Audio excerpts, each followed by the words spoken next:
a real crackdown on synthetic drugs. It was legal and easy.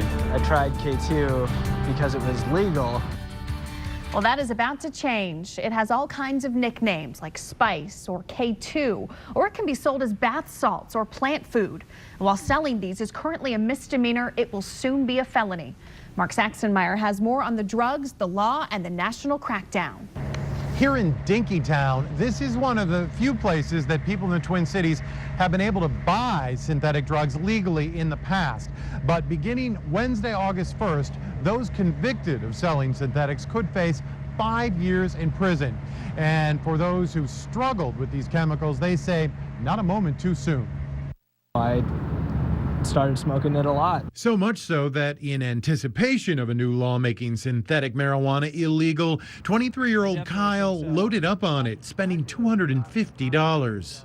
I ended up buying out the tobacco store that sold it. Both Kyle and 26-year-old Brian are currently receiving treatment for their use of chemically created drugs. I know a lot of people tried it that probably wouldn't have been smoking pot or been doing different drugs. Why? It's just so easy, and there's really not shame that's involved with it.